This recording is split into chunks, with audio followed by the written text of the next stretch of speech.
2020 में दिल्ली में भीषण दंगे हुए जिसमें कुल 53 लोगों की मौत के साथ 700 लोग घायल हुए थे। इस घटना में पुलिस ने कई लोगों को गिरफ्तार किया था, लेकिन एक आरोपी जिसका नाम गुलफिशा फातिमा है उस पर गैर कानूनी गतिविधि रोकथाम अधिनियम यानी कि यूएपीए का मामला दर्ज है और वो 4 साल 7 महीनों से जेल में बंद है। लेकिन खास बात यह है कि इन 55 महीनों में 24 बार उसकी सुनवाई टलती रही, यानी 24 बार गुलफिशा को तारीख दी गई, लेकिन अलग अलग कारणों से हर बार सुनवाई टलती रही। इस तरह से इतने सालों से गुलफिशा बिना किसी कोर्ट ट्रायल के जेल में बंद है। इस मामले में वरिष्ठ अधिवक्ता कपिल सिब्बल लगातार गुलफिशा की जमानत के लिए कोशिशें कर रहे हैं। मंगलवार 11 नवंबर को जब सुप्रीम कोर्ट में मामला आया तो कोर्ट ने रिट पिटीशन पर सुनवाई करने से मना कर दिया। हालांकि कपिल सिब्बल की मजबूत दलीलों के कारण अदालत ने दिल्ली हाईकोर्ट को मामले की सुनवाई नियत समय पर करने के आदेश दिए हैं। कपिल सिब्बल ने कोर्ट में कहा, मैं अपनी मुवक्किल की जमानत चाहता हूं। याचिकाकर्ता 4 साल और 7 महीने से जेल में बंद है। 24 तारीखों पर पीठ स्थगित कर दी गई क्योंकि सुनवाई करने वाले जज छुट्टी पर थे।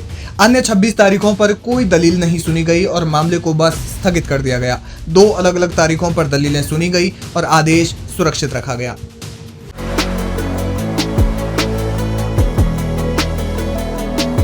इस पर जस्टिस बेला एम त्रिवेदी ने पूछा कि हाईकोर्ट में अगली सुनवाई कब है। सिब्बल ने कहा कि सुनवाई की तारीख 25 नवंबर को तय है। कोर्ट ने कहा कि हम हाईकोर्ट से मामले की सुनवाई करने का अनुरोध करेंगे।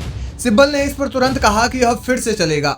जब बोर्ड इस पर पहुंचता है तो मामला स्थगित हो जाता है। किसी को 4 साल और 7 महीने जेल में रखने का क्या मतलब है? वह एक महिला है जिसकी उम्र 31 साल है। मुकदमा शुरू होने का कोई सवाल ही नहीं है।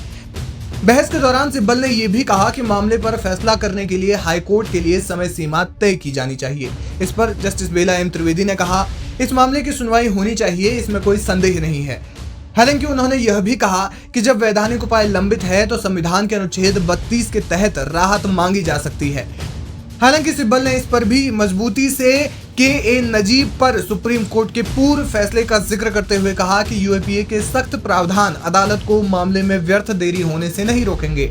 लंबी बहस के बाद कोर्ट ने अपना फैसला सुनाते हुए कहा, हम संविधान के अनुच्छेद 32 के तहत रिट याचिका पर विचार करने के लिए इच्छुक नहीं है।